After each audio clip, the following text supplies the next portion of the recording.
Hello student, welcome back my YouTube channel. तो जैसा कि आप यहाँ पे देख रहे हैं कि आज जो मैथ का पेपर था अलजेब्रा का पार्ट 1 का, तो वो पेपर 40 मार्क्स का था और 40 मार्क्स के लिए यहाँ पे जो पेपर आया था उसका यहाँ पे हम सॉल्यूशन लेके आ गए हैं। ठीक है, कि किस तरह से यहाँ पे अलजेब्रा पार्ट 1 का सॉल्यूशन किस तरह से है, उसके अंदर जितने ऑब्जेक्टिव है उसके आंसर क्या हैं, वो सब चीज़ों को यहाँ पे हम डिस्कस करेंगे। तो आप लोग वीडियो में लास्ट तक बने रहो और हर एक आंसर को आप चेक करो और मुझे कमेंट करके बताओ कि आपको कितना मार्क्स मिला है। ठीक है, तो यहाँ पे नीचे आप देख सकते हैं कि आपको पहला एमसीक्यू दिया गया है। तो यहाँ पे आपको जो फर्स्ट एमसीक्यू दिया गया है कि which one is the quadratic equation, तो यहाँ पे जो इसका आंसर आएगा, इसका आंसर है सेकेंड। ठीक है, सेकेंड वाला आंसर है करेक्ट है। यहाँ x plus 5 is equal to 2, X square plus 5x is equal to 2। ठीक है, इस तरह से ये आंसर आएगा अगर आप इसको सॉल्व करते हो तो। उसके बाद यहाँ पे आप सेकेंड वाला देख सकते हो कि first 4 term of the AP are dash dash whose the first term is -2 and the common difference is -2। तो इसका जो आंसर आएगा वो है C। ठीक है, उसके बाद यहाँ पे जो थर्ड क्वेश्चन था, और x and y variable dx is equal to 49, dy is equal to -63, d is equal to 7 and what is the value of y। ठीक है, तो y की वैल्यू यहाँ पे फाइंड करनी थी, तो इसका जो आंसर आएगा वो है D 9। ठीक है, -9। Which number can not represent the probability, तो यहाँ पे जो इसका आंसर आएगा, इसका आंसर क्या आएगा A। ठीक है, 1.5। ओके, उसके बाद नीचे आ जाते हैं हम तो यहाँ पे हमें दिया था सॉल्व द प्रॉब्लम सब क्वेश्चन। ठीक है, तो सब क्वेश्चन के प्रॉब्लम को क्या करना था, सॉल्व करना था। तो यहाँ पे जो पहला ही क्वेश्चन आया था, draw the graph of 4x plus 5y is equal to 19 and find y when the x is equal to 1। ठीक है, तो यहाँ पे ग्राफ आपको फाइंड करना था, तो यहाँ पे x इज इक्वल टू 1 दे दिया था, सिर्फ आपको क्या करना था, सॉल्व करना था। x इज इक्वल टू 1 डाल के यहाँ पे आप क्या करते हैं, ग्राफ इस तरह से आता आपका।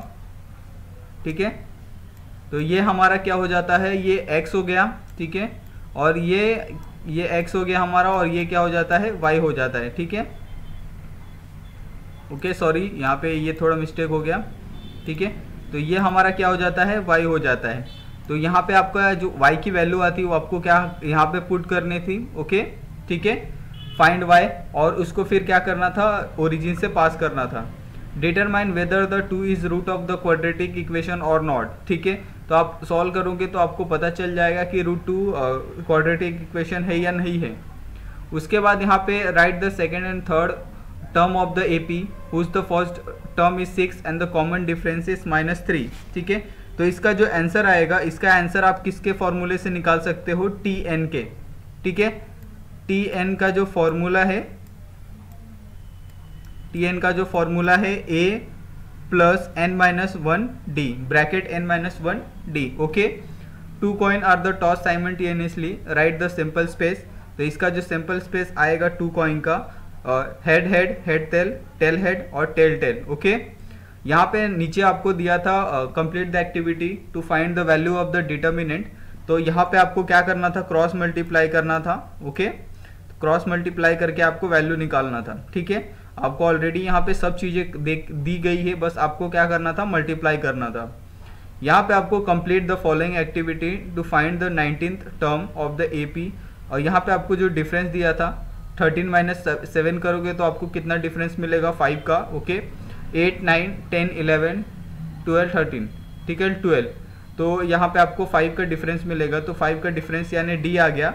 और यहाँ पे A plus 19 - 1 A is equal to 7। ठीक है, यानी फर्स्ट टर्म आपका क्या है, 7 है। ओके, डिफरेंस क्या है आपका 5, तो आपको यहाँ पे क्या करना था, 7 प्लस 19 - 1 मल्टीप्लाई बाय 5। ठीक है, 7 प्लस 18 इंटू 5। ओके, और जो भी वैल्यू आता वो आपका यहाँ पे T19 होता। ठीक है, उसके बाद यहाँ पे आपको नीचे दी गई थी 1 डाई इज रोल। तो एक डाई, अगर हमने एक डाई को रोल किया तो उसका जो सैंपल स्पेस आएगा वो 6 आएगा, 1 2 3 4 5 6। ओके, उसके बाद यहाँ पे आपको प्राइम फेस नंबर 3 और उसका प्रोबेबिलिटी आपको फाइंड करना था। ठीक है, देन यहाँ पे सॉल्व द फॉलोइंग सब क्वेश्चन। तो सब क्वेश्चन में यहाँ पे आपको क्रैमर्स रूल यूज़ करना था। तो क्रैमर रूल्स में हम पहले क्या निकालते हैं, A निकालते हैं, देन उसके बाद A1 निकालते हैं। ओके, देन उसके बाद हम क्या निकालते हैं, A2 निकालते हैं, और A1 के लिए हम क्या करते हैं, A1 में मैं यहाँ पे आपको क्रैमर्स रूल किस तरह से करते हैं। तो सपोज A1 में A में क्या निकालते हैं हम लोग, ये दोनों टर्म को क्या करते हैं, यहाँ पे क्या आ जाएगा 3 1 5 5, ओके। सेकेंड A1 के लिए यहाँ पे क्या आ जाएगा 26 22 5 5, A2 के लिए क्या आएगा 26 22 3 और 1, ओके। इस तरह से आपको क्रैमर्स रूल सॉल्व करना होता है। उसके बाद यहाँ पे आपको probability of the pen is the blue, तो यहाँ पे पेन आपको दिया क्या, contain 5 8 blue and the 3 green pens, okay. तो ऋतुजा अगर एक भी कौन सा भी पेन लेती है तो ब्लू का प्रोबेबिलिटी कितना होगा, तो वो होगा 8/16 यानी 0.5, ओके। उसके बाद find the sum of the first n even natural number, तो इसका जो आंसर आएगा n² plus n, okay. Solve the following quadratic equation by the factorisation method. यहाँ पे 20 था तो आपको बीच वाले टर्म को आपको क्या करना था, प्लस माइनस 20 बनाना था, और अगर हम उस दोनों को अगर मल्टीप्लाई करते हैं प्लस माइनस को तो 20 आना चाहिए, ओके, ठीक है। प्लस माइनस 20 होना चाहिए, और उन दोनों के बीच का अगर हम लोग नेगेटिव करते हैं तो x आना चाहिए, और अगर मल्टीप्लाई करते हैं तो 20 आना चाहिए, ओके, ठीक है। Find the value of x plus y x minus y of the following simultaneous equation. तो सेम इसको भी उसी तरह से करना था जैसे ऊपर वाले टर्म को किया था। उसके बाद यहाँ पे आपको kx² minus 10x plus 3 is equal to 3 is 3, complete the following activity to find the value of k। तो यहाँ पे आपको x की वैल्यू क्या करनी थी, सिंपली पुट करनी थी। यहाँ पे x की जगह 3 लिखना था जहाँ जहाँ x है, और आपको k की वैल्यू आएगी, तो k की वैल्यू भी क्या होगी 3 होगी, ओके, ठीक है। नीचे यहाँ पे एक्टिविटी के लिए आपको दिया गया है बॉक्स, सिर्फ आपको यहाँ पे फिल करना था कि x की वैल्यू क्या है, ओके। उसके बाद यहाँ पे आपको कार्ड का दिया है, तो इसके अंदर आपको नंबर ऑफ सैंपल स्पेस कितना आएगा, नंबर ऑफ सैंपल स्पेस 52। फिर ड्रॉन ऑफ एज कितना आएगा, एज कितना होता है उसके अंदर 13, और स्पीड कितना होता है 13 होता है। उसके हिसाब से क्या करना था, आपको प्रोबेबिलिटी फाइंड करना था, ओके। उसके बाद यहाँ पे आप नीचे देख सकते हैं कि आपको क्या दिया था, ग्राफिकल मेथड से एक इक्वेशन सॉल्व करने के लिए कहा गया था। तो ग्राफिकल मेथड के लिए हम क्या करते हैं, इस तरह से हम बॉक्स बनाते हैं। यहाँ पे हम क्या करते हैं, x देन y लिखते हैं, ठीक है। और यहाँ पे हम क्या करते हैं, यह हमारा एक्स वाई की जो वैल्यू है यहाँ पे पुट करते हैं, ओके, ठीक है। तो यहाँ पे नीचे जो वैल्यू आएगी वो कांस्टेंट वैल्यू आएगी, एक तो 7 और दूसरा 1 -1। देन यहाँ पे x की वैल्यू में क्या आएगी, यहाँ पे 1 और 2, y की वैल्यू में 3 एंड 1, ओके। उसके बाद यहाँ पे आपको ऑडिटोरियम में अगर 20th रो है, 27th रो है, तो उसमें से अगर पहले रो में 20, सेकेंड रो में 22, थर्ड रो में 24 सीट्स है, तो 27th रो में कितनी सीट्स होगी। तो इसका जो आंसर आएगा वो आंसर आपको कैसे निकालना था, A27 is equal to 20 plus 27 minus 1 into d, okay, ठीक है। उसके बाद यहाँ पे आपको सविता और मनीष की जो प्रेजेंट एज है, फाइंड द प्रेजेंट एज, वो पूछा था। तो यहाँ पे जो मनीष की जो एज है वो 23 ईयर्स आएगी, और सविता की जो एज है यहाँ पे वो 8 ईयर्स आएगी, ओके, ठीक है। Solve the following quadratic equation using the formula. तो यहाँ पे क्वाड्रेटिक इक्वेशन का जो फॉर्मूला है, x is equal to minus b plus minus under root b² minus 4ac upon 2a, okay, ठीक है। तो ये फॉर्मूले से आपको क्या करना था, इसको फाइंड करना था। देन यहाँ पे आपको क्वेश्चन दिया गया था कि 460 is divided by the natural number, then the quotient is 2 more than 9 times the divisor and the remainder is 5, find the quotient and the divisor, ठीक है। तो यहाँ पे डिविडेंड का फॉर्मूला यूज़ करना था, divisor into quotient plus remainder, okay. तो आपको इससे क्वोशंट और डिविजर फाइंड करना था, ठीक है। उसके बाद यहाँ पे आपको ये बोला था कि अगर 9th term of AP is 0 है, और 29th जो टर्म है वो क्या है, डबल है 19th टर्म के।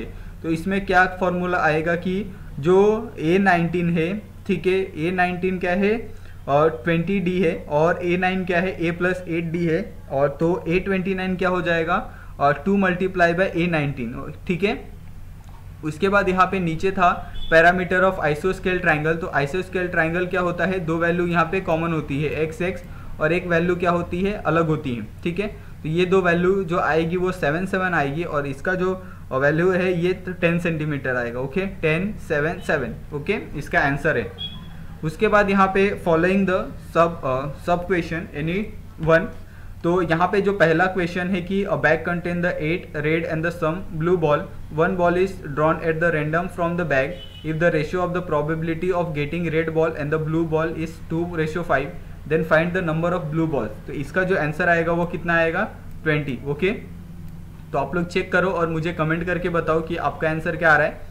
देन यहाँ पे आपको नीचे आंसर दिया गया था, measure the angle of triangle are in the AP, the measure the smallest angle is 5, time of common difference, find the measure of all angles of a triangle. Okay, तो इसका जो आंसर था वो answer किस तरह से आएगा, जो एंगल ऑफ ए है वो π/9 आएगा, ठीक है। एंगल ऑफ सी है वो क्या आ जाएगा 50/9, देन एंगल ऑफ बी है π/3c। ओके, π/3c, ठीक है। तो इस तरह से यहाँ पे जो पूरा क्वेश्चन पेपर है यहाँ पे हमने डिस्कस किया है। अगर फिर भी आपको लगता है इसके अंदर कोई डाउट है या फिर आप कुछ पूछना चाहते हैं तो आप लोग हमें कमेंट कर सकते हैं, मैं आपको उसका कमेंट का रिप्लाई दूंगा, ठीक है। तो आज के लिए बस इतना ही और आपको नेक्स्ट पेपर के लिए ऑल द बेस्ट।